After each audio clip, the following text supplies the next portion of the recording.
It's a very moving moment to stand here in Rio, the beginning of the conference that brings the world together in a unified attempt to change ourselves and to change the world with us to a equitable, just and healthy environment. And in my hands is the Interreligious statement that was drawn up over the last half a year or so. And the dream is becoming reality when over 100 religious leaders from all faces of the earth and all spiritual traditions express a unified voice to appeal to ourselves and to the governments of the world.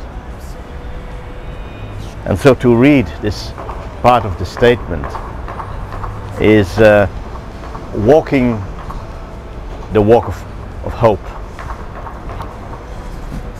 As leaders, teachers and students of the world's religions and spiritual traditions assembled here in Rio, we are appalled that the interconnected problems of development, equity and ecology have become more severe over the past 20 years.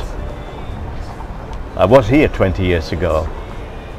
It was a festivity of the will of the people. In all those tents and Flamengo Park, we expressed our sustainable struggle to make the world listen to the voice of nature and to the human voice for freedom and dignity. And at the end of the conference, people from political parties, even from government, came to us, some of the religious leaders, and said, please continue now to prod us, to move us, to be able to be courageous enough to take measures that on the short run contravene national interest, but on the long run are necessary to safeguard this earth and all living forms on it. And 20 years later, I'm thankful to God in the prayer, "Blessed are you, O Lord of God, King of the universe, who has sustained us alive to reach this moment." And yes, we have to say, many of the dangerous trends we are witnessing are a result of our current unsustainable growth-based economic paradigm. We urgently need to change current mindsets towards a sharp focus on the goals of material sufficiency, the eradication of poverty, equitable distribution and sustainable well-being and human happiness.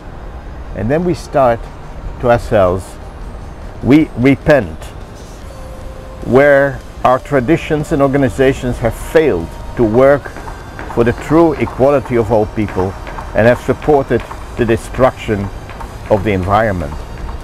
We embrace with joy the opportunity to forge a global interreligious, tribal and indigenous, intercultural and intergenerational partnership to bring about the fundamental changes that are necessary in our values, like styles and economic structures, for advancing the great transition in a world of justice, sustainability and peace. And we put teeth in what we say when we say our religious and spiritual traditions command us not only to feed the hungry, but to give of our bread. This is not a deed of charity, but of justice. We therefore call upon each citizen of the world community to pledge each year to our capacity an extra millennium share, 1,000th of one's income, to raise the necessary funds to alleviate abject misery and realize the Millennium Development Goals. We commit to support the creation of a Council of Conscience of esteemed men and women to administer this fund. Now, thousands of income is little and is much. It depends when we are, depends what we do. But it is not only about money, it's about solidarity. It's about cooperation in the truest sense. And I just pray that we will be able to establish a group of people like the ones who have now already supported this statement, to make sure that there is trust in the distribution of this money. And we pledge that it will not take another 20 years. But in the weeks, months, few years to come, the change will take place. And why am I so hopeful? Of course, it's very gratifying that thousands and thousands of people have gathered here, that the noise of interaction becomes a prayer of hands and feet and heart and minds. But it is also that the young people have taken initiatives all over the world, and that we from the elder generation are being able to join, and that the lessons of the past and the visions of the future are intermingling, and that this cooperation with the mind, in the mind, the eyes, the tender eyes of the seventh generation to come, that this new energy, when in the communication tools of the world that have blessed this world, we are able to connect with each other, to connect a tender story, a never-ending hope,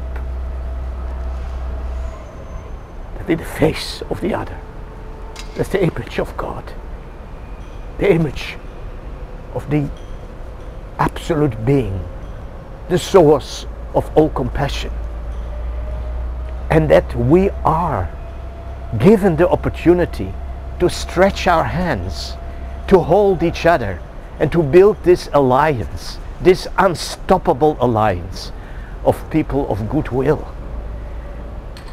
And there is no moment to spare. In the silence there is action, and in the action there is reflection. We are the blessed children who inhabit this earth. And in the words of the Earth Charter, to move forward, we must recognize that in the magnificent diversity of cultures and life forms, we are one human family, one earth community with a common destiny. Isn't it a miracle that after wars of destruction, and while there is so much human misery, that hope is taking over, that the ability to fashion our future is overpowering?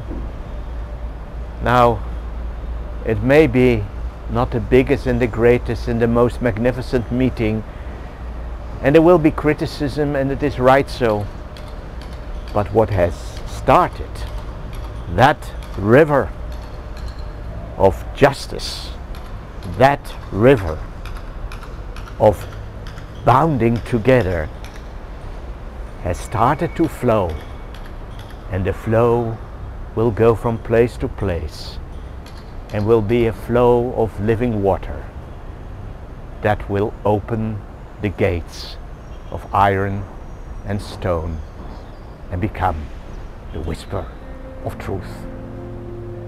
Terra, meu planeta azul.